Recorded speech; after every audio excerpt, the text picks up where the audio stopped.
अस्सलाम वालेकुम स्टूडेंट, कैसे हैं आप सब लोग। उम्मीद करता हूँ आप सब लोग खैरियत से होंगे। स्टूडेंट, जैसा कि हमें मालूम है, हमने एक लेक्चर सीरीज स्टार्ट कर रखी है सर, वो है PPSC physics, FPSC physics, Pakistan atomic energy के टेस्ट और प्यास फेलोशिप की तैयारी के लिए।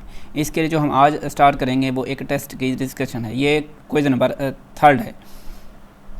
जिन लोगों ने ये टेस्ट नहीं दिया, कहीं ले जाकर टेस्ट दें, फिर आके ये वीडियो देखें। इस टेस्ट का लिंक मैं इसी वीडियो के डिस्क्रिप्शन बॉक्स में भी डाल दूँगा। अच्छा, इस टेस्ट को आप लोग दें, परफॉर्म करें, फिर आके ये वीडियो देखें। ये जो टेस्ट है ये वेव्स एंड ऑसिलेशन से है, और वेव्स और ऑसिलेशन को हमने अपने लेक्चर सीरीज़ में पढ़ रखी है। जब आप लोग लिंक पर क्लिक करेंगे तो यहाँ तक आ जाएंगे। साइन इन विद गूगल करेंगे और ओपन द फॉर्म करेंगे। ये हमारा टेस्ट ओपन हो गया। 30 मिनट का टेस्ट है। फर्स्ट MCQ है, work done by the tension in the string of pendulum during one complete vibration is equal to. देखें सर, फर्स्ट MCQ है हमारे पास, वर्क डन बताना है बाई टेंशन फोर्स। ये हमारे पास एक स्ट्रिंग है, स्ट्रिंग के साथ एक मैस अटैच है M। अच्छा, इस मैस को सर्कुलर मोशन में रिवॉल्व किया गया है, तो होगा क्या, इस रस्सी में एक टेंशन की फोर्स प्रोड्यूस होगी। सिमिलरली इसमें सेंट्रीपिटल फोर्स भी प्रोड्यूस होगी टुवर्ड द सेंटर। और टेंशन की फोर्स और सेंट्रीपिटल फोर्स जो होती हैं वो आपस में पैरेलल होती हैं। हमें पता है जब कोई ऑब्जेक्ट सर्कुलर मोशन में रिवॉल्व करता है तो उसकी इंस्टेंटेनियस जो वेलोसिटी होती है वो इस डायरेक्शन में होती है। अगर वेलोसिटी इस डायरेक्शन में है तो डिस्प्लेसमेंट भी इसी डायरेक्शन में होगा। यानी कि वर्क, ये जो एंगल बनेगा, ये वाला एंगल, वो 90 के बराबर होगा। वर्क का फार्मूला होता है FD cos थीटा। थीटा है हमारे पास 90, तो वर्क बनेगा 0। FD cos 90, तो वर्क बन गया क्या, 0। तो ऑप्शन जो हमारा करेक्ट है वो सर डी ऑप्शन करेक्ट है। सेकंड MCQ है, length of second pendulum on the surface of earth है 1 metre. Length of same pendulum on the surface of moon क्या होगी अगर जी की वैल्यू इतनी हो। सेकंड MCQ, सेकंड पेंडुलम ऐसा पेंडुलम होता है जिसका टाइम पीरियड 2 सेकंड के बराबर होता है। टाइम पीरियड का फार्मूला होता है T=2 पाई L/G अंडर रूट। लेंथ बतानी है तो स्क्वायर T स्क्वायर लें दोनों तरफ से, 4 पाई का स्क्वायर बनेगा N/L/G आएगा। ओके सर, लेंथ निकालनी है, लेंथ बनेगी T square G divided by 4 पाई का स्क्वायर। टाइम पीरियड 2 सेकंड है, होल का स्क्वायर एंड 4 पाई का स्क्वायर G। अच्छा, 4 सेकेंड सर। G जो है, G ऑन द मून है वो इक्वल है, बता रखी है 1/6 ऑफ द अर्थ, यानी कि G on the earth divide by 6। G on earth है 10 हमारे पास, डिवाइड बाई 6, ये बनेगा 1.6। तो पुट करें, L is equal to G की वैल्यू 1.6। अच्छा, पाई है डिवाइडेड बाई पाई जो है, पाई की वैल्यू होती है 3.14। अब अपनी सिंप्लिसिटी के लिए इसकी वैल्यू 3 ले लेते हैं। Okay sir, L is equal to, ये हो गया हमारे पास, अच्छा इसको मैं 6 मल्टीप्लाई बाई 10⁻⁻1 भी लिख सकता हूँ। ये जो 3 है, 3 पाई स्क्वायर है डिवाइड बाई पाई स्क्वायर है, स्क्वायर लगाना है। सिमिलरली 3 का भी स्क्वायर आएगा, 3 का स्क्वायर 9 होता है, 16। अच्छा, 9 को मैं चेंज करके 10 लिख रहा हूँ, ये बनेगा 10⁻⁻1। ओके सर, ये बनेगा, जो लेंथ की बनेगी वो क्या होगी, 1.6 मल्टीप्लाइड बाई 10⁻⁻1। जब ये मल्टीप्लाई होगा ये बनेगा 0.16 मीटर के बराबर आएगा। ये हमारा आंसर है। अच्छा, आप लोग सोच रहे होंगे कि ये जो 9 था इसको मैंने 10 में क्यों कन्वर्ट कर दिया और पाई की वैल्यू सिर्फ 3 क्यों ली। सर, ये प्रॉब्लम्स को सॉल्व करने के लिए एक टेक्निक होती है जिन्हें हम लोग किसी लेक्चर में पढ़ेंगे। ओके सर, जो इसका आंसर है हमारे पास, अच्छा 0.16 को हम लोग यूँ भी लिख सकते हैं 1 डिवाइड बाई 36 मीटर, क्योंकि इसकी वैल्यू और इसकी वैल्यू सेम होती है। तो हमारा ऑप्शन बी करेक्ट है। लॉन्गिट्यूडनल वेव्स की जो एग्जांपल होती है वो साउंड वेव होती है। फोर्थ MCQ है, spring having spring constant K is loaded with mass M, spring is cut into 2 equal parts. अच्छा, and one of these is loaded with same mass, new spring constant क्या होगी, चल के देखते हैं क्या होगी। फोर्थ MCQ है हमारे पास, देखिए सर हमारे पास एक स्प्रिंग है, इसकी जो एक्सटेंशन है वो x है। अच्छा, इसी स्प्रिंग को उसने कहा है 2 हिस्सों में डिवाइड किया गया है, ये 2 हिस्से। अब के बाद जो न्यू एक्सटेंशन बनेगी वो एक्स डैश होगी, वो इस पूरे की हाफ होगी क्योंकि दो हिस्सों में डिवाइड किया गया है। X dash is equal to x divide by 2। वो कहता है इनमें से एक की स्प्रिंग कांस्टेंट क्या होगी। चल के देखते हैं। Spring force is equal to F x के बराबर होती है, जो के बनेगा वो इक्वल होगा ये एफ डिवाइड बाई एक्स। अब की बार न्यू स्प्रिंग कांस्टेंट के बारे में बताना है तो के डैश होगा F divide by x dash. F same है, एक्स डैश की वैल्यू पुट करें, ये F divided by x divide by 2 आएगा, 2 ऊपर जाके मल्टीप्लाई होगा तो के डैश की वैल्यू बनेगी 2 into F divide by x. ये जो एफ डिवाइड बाई एक्स है वो के बराबर है, यानी कि 2 के।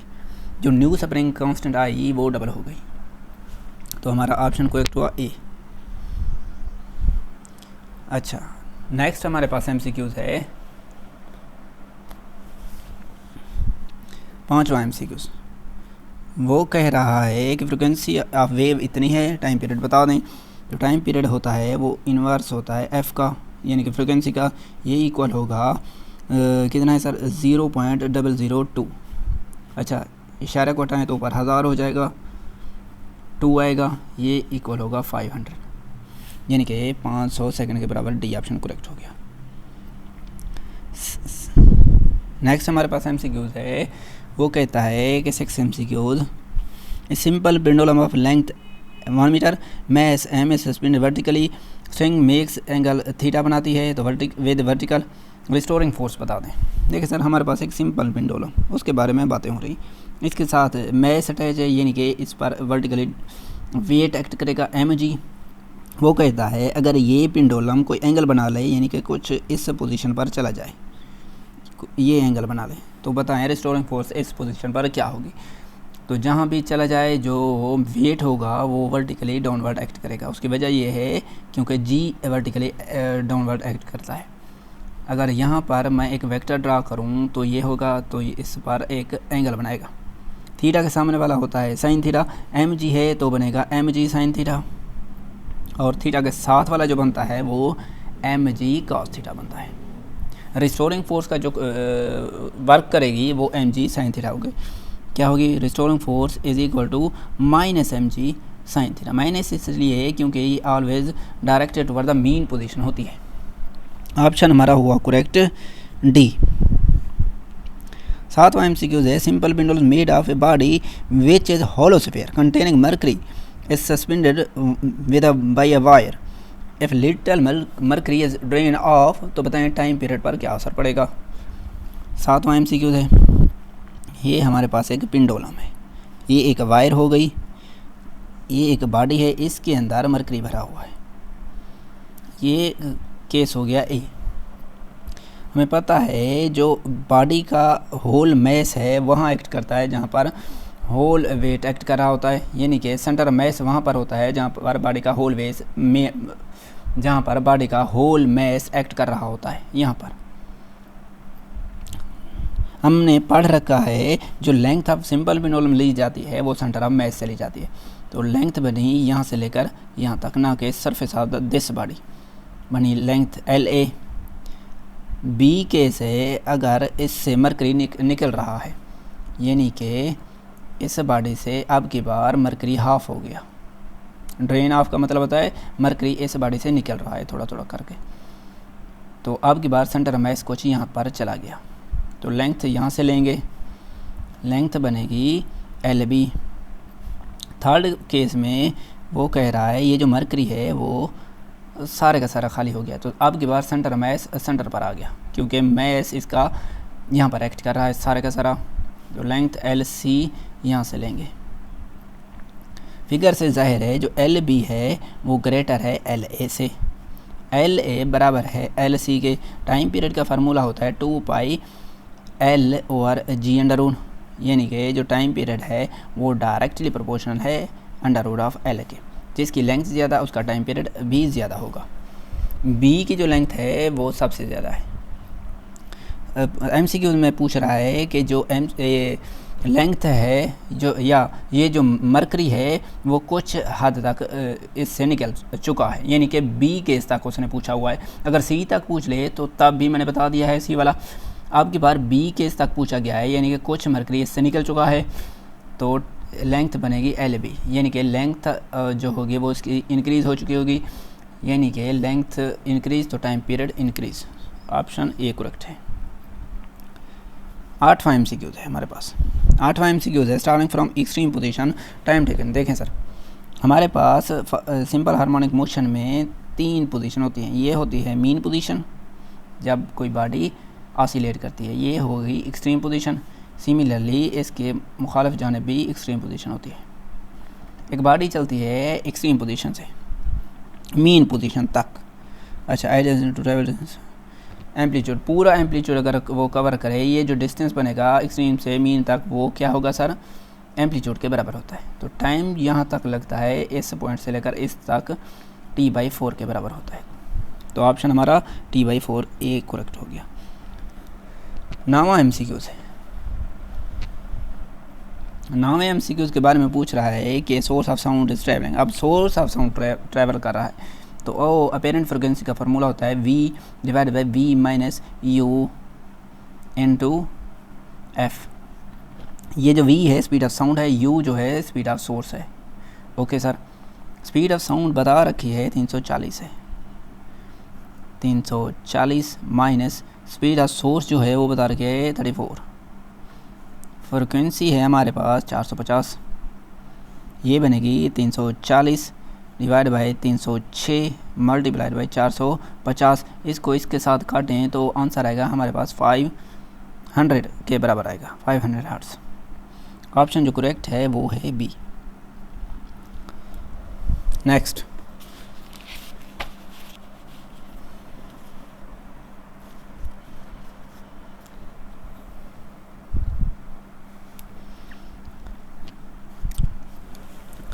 टेंथ MCQ है। वो कहता है strength of length L is fixed at both ends, sustained as stationary waves of wavelength lambda is given by. Lambda की वैल्यू स्टेशनरी वेव्स के लिए क्या होती है, लैम्डा की वैल्यू होती है तब की बार 2L डिवाइड बाई N के बराबर होती है। तो ऑप्शन हमारा सी करेक्ट है। 11वां MCQ, tube close at one end containing air when excited produces a fundamental frequency of 512। If tube is open at the other end, तो fundamental frequency other open end पर क्या होगी। देखें, याद रखें, जो ओपन एंड की फ्रिक्वेंसी होती है वो क्लोज एंड का डबल होती है। क्लोज एंड के बारे में फ्रिक्वेंसी दी रखी है, ओपन एंड की बनेगी हमारे पास 2 डिवाइड बाई 512, तो ये आंसर आएगा 1024 हर्ट्ज़ के बराबर आएगा। ये शॉर्टकट आपने याद कर लेना है। सी ऑप्शन करेक्ट है। Energy is not carried by, stationery waves जो होती है वो एनर्जी आगे नहीं लेकर जाती क्योंकि वहाँ पर नोड होते हैं और नोड्स ऑसिलेट नहीं करते, तो एनर्जी भी आगे ट्रांसफ़र नहीं करेंगे। 13वां MCQ है। For a close organ pipe resonance occurred when air column of length lambda equal to. देखें सर, लेंथ जो होती है वो इक्वल होती है for the close organ pipe के लिए हमारे पास होती है अपना क्या, लैम्डा की वैल्यू होती है तब की बार 4L डिवाइडेड बाई N। तो L बतानी है तो L बनेगी N लैम्डा डिवाइडेड बाई 4 के बराबर होगी। जो N की वैल्यू होती है for the close organ pipe के लिए वो 1, 3, 5 अप टू सो ऑन के बराबर होती है। यानी कि जो लेंथ बनेगी वो बनेगी lambda by 4, lambda by 3 lambda by 4, 5 lambda by 4 to to सो ऑन। जो ऑप्शन करेक्ट है हमारे पास लैम्डा बाई 4, 3 लैम्डा, ये बी ऑप्शन करेक्ट हो गया। 14th, in stationary waves particle perform simple harmonic motion at all points except. Sir, node पर particle जो होते हैं वो सिंपल हार्मोनिक मोशन परफॉर्म नहीं करते क्योंकि वहाँ पर पार्टिकल हमेशा रेस्ट में होते हैं। ओके सर, नेक्स्ट चलते हैं। 15th MCQ, if frequency of vibrating string is increase by factor 2, tension in the string is increase by 15। देखिए सर, फ्रिक्वेंसी का जो फार्मूला होता है इन स्ट्रिंग वो इक्वल होता है 1/2L into F divided by M। ये जो F है ये टेंशन की फोर्स है, ये जो मैस है मैस पर यूनिट लेंथ होता है। क्या होता है sir, mass per unit length. Frequency directly proportional है स्क्वायर रूट ऑफ F की। अच्छा, दोनों तरफ से स्केयर लें तो बनेगा F square directly proportional to F बनेगा। अब मैंने बता रखा है सबका वीडियोज़ में, जहाँ पर डायरेक्टली होता है for the solving problem MCQs को सॉल्व करते वक्त इसकी जगह इक्वल भी लगा सकते हैं, यानी कि F square is equal to F आएगा। जो एफ है अब की बार वो कहता है डबल हो चुकी है, डबल हो गई तो हमें क्या न्यू टेंशन बनेगी 4f स्केयर के बराबर आएगा, f डैश होगा। अच्छा, ये जो f स्केयर है ये बराबर है कैपिटल F के, यानी कि 4f के बराबर होगा। जो न्यू टेंशन डबल तब होगी जब ये जो फ्रिक्वेंसी क्या है MCQs में, अगर फ्रिक्वेंसी डबल हो गई है तो टेंशन 4 टाइम्स इंक्रीज़ हो जाएगी। क्या हो गई sir? 4 times increase, 4 times. C option correct हो गया। A particle having simple harmonic motion amplitude इतना and frequency 100 hertz, maximum speed बता दें। कौन सा ऑप्शन MCQ है हमारा 16। मैक्सिमम स्पीड का फार्मूला होता है V maximum is equal to x naught omega. जो एक्स नाट है ये एम्पलीट्यूड होता है, एक्स नाट ओमेगा होता है 2 पाई एफ के बराबर। तो बनेगा हमारे पास एम्पलीट्यूड बता रखी है 0.5 सेंटीमीटर है, तो इसको मीटर में कन्वर्ट करें तो 10⁻⁻² आएगा, multiplied by 2 into pi. Frequency बता रखी है 100। अच्छा, इस 100 से ये 10⁻⁻² कैंसिल हो गया। अच्छा, 2 मल्टीप्लाइड बाई 0.5 बनेगा 1, तो आंसर आएगा सिर्फ और सिर्फ पाई मीटर फी सेकेंड। तो ऑप्शन करेक्ट हुआ बी। 17th MCQs। ये MCQs कहता है इफ हार्मोनिक ऑसिलेटर ऑसिलेट्स, एक हार्मोनिक ऑसिलेटर है जो ऑसिलेट कर रहा है, कहाँ पर? Oscillates with an amplitude of इतना।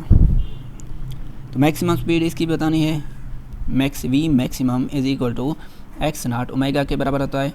ये जो ओमेगा है ये 2 पाई डिवाइड बाई टी के भी बराबर होता है।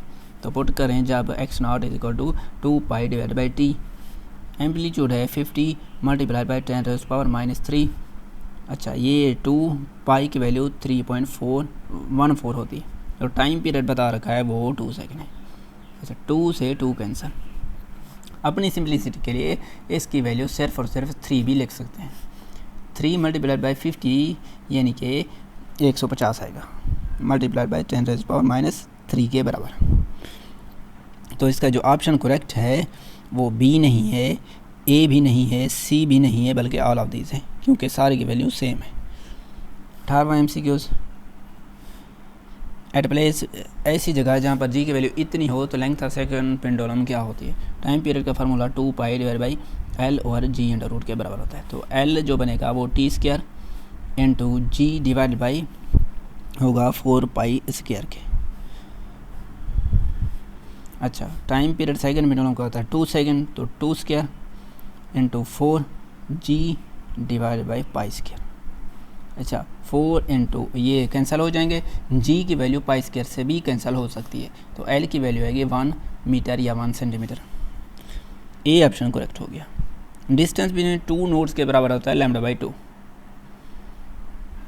Frequency of node produce by plucking a given string increases as, देखें सर कौन सा है 20 MCQs। ये कह रहा है कि फ्रिक्वेंसी है स्ट्रिंग में वो इक्वल होती है 2LF divide by mass per unit length whole का अंडर रूट। ये जो फ्रिक्वेंसी है डायरेक्टली प्रोपोर्शनल है टेंशन की फोर्स से। फ्रिक्वेंसी तब इंक्रीज़ होती है जब टेंशन इंक्रीज़ होती है, यानी कि tension in the string increases. Total energy of mass spring system, total energy का फार्मूला होता है हमारे पास half K x naught square K. Total energy directly proportional होती है स्क्वायर ऑफ एम्पलीट्यूड के। एक्स नॉट क्या है? एम्पलीट्यूड। तो D option correct. A simple pendulum perform simple harmonic motion about mean position with amplitude A time period T, speed of pendulum at mean position. देखें sir, speed of pendulum at mean position हमेशा maximum होती है, तो option कौन सा? A correct हो गया। Next चलते हैं।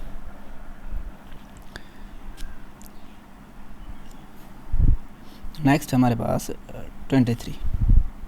If length of simple pendulum is 4 times इस टाइम पीरियड का formula 2 pi L divide by G under root के बराबर। लेंथ हो गई है 4 टाइम्स इंक्रीज़ हो गई है, ये एल है, डिवाइड बाई जी होल का अंडर रूट। अच्छा 4 का जो अंडर रूट होता है वो 2 के बराबर होता है, तो टी बनेगा 2 इंटू 2 पाई एल और जी अंडर रूट, ये बनेगा टी जो बनेगा टी डैश न्यू टाइम वो इनिशियल का डबल हो जाएगा। लेंथ 4 टाइम्स तो टाइम डबल। नेक्स्ट है हमारे पास an air column in a pipe which is close one end will be resonance with an vibrating body of frequency इतना if length of the air column is, length बतानी है। 24 MCQs। Frequency का formula हमें आता है F equal to n v divide by अपना 4L के बराबर होती है। 4L तब होता है जब क्लोज एंड के लिए। अच्छा एफ एन की वैल्यू 1 है फंडामेंटल के लिए, तो वी जो स्पीड ऑफ साउंड होती है वो हमें पता है 332 मीटर फी सेकंड के बराबर होती है। 4 इंटू एल सॉरी एल बतानी है तो एल को इधर लेके जाएंगे, एल बनेगी N v divide by 4F के बराबर होगी। एन की वैल्यू 1, वी की वैल्यू 332, ये वाला नहीं करना, डिवाइड बाई 4F, एफ़ की वैल्यू हमारे पास 166 है। इसको इससे काटें तो आंसर 2 आएगा, 2 2 ने 4, यानी कि एल इज इक्वल टू 1/2। ये क्या हो गई सर, हाफ हो गई। ऑप्शन कौन सा, बी करेक्ट हो गया, हाफ है। नेक्स्ट चलते हैं।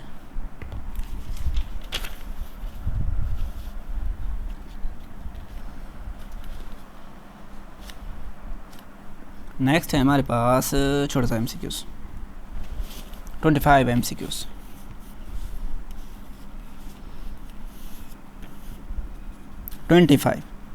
In a closed organ pipe, fundamental frequency is F. What will be the ratio of frequency of next 3 overtones? Overtones के बारे में बताना है। देखें सर, n की value for the close organ pipe के लिए होती है 1, 3, 5 up to so on. First होती है फंडामेंटल, ये कौन सी होती है, फंडामेंटल। नेक्स्ट जो 3 ओवरटोन्स हैं वो ये वाली हैं, कौन सी है, ये क्या होते हैं सर, ओवरटोन्स। दो ऑप्शन है हमारे पास, डी ऑप्शन करेक्ट हो गया। 26 स्पीड ऑफ साउंड 350 दे रखी है। What will be the fundamental frequency of open and if length of the pendulum, उसने भी दे रखी है। फ्रिक्वेंसी का फार्मूला होता है n v divide by open end है 2L के बराबर होगी। ओके सर, फंडामेंटल फ्रिक्वेंसी होती है फास्ट फ्रिक्वेंसी, अगर फास्ट है तो n की वैल्यू होगी 1। फास्ट फ्रिक्वेंसी होती है फंडामेंटल, n1 स्पीड दे रखी है कितनी sir, 350 divide by 2 into L की वैल्यू दे रखी है 50 सेंटीमीटर, मल्टीप्लाई बाई सेंटीमीटर को मीटर में कन्वर्ट कर लेते हैं। ओके सर, 350 हो गया, 2 मल्टीप्लाई बाई 50 100 मल्टीप्लाई बाई 10⁻⁻²। अच्छा ये इससे कैंसर, तो फ्रिक्वेंसी बनेगी 350 के बराबर हो गई। देखें सर कितना आसान था MCQs। इसी MCQs को हमने जल्दी जल्दी सॉल्व भी कर लिया।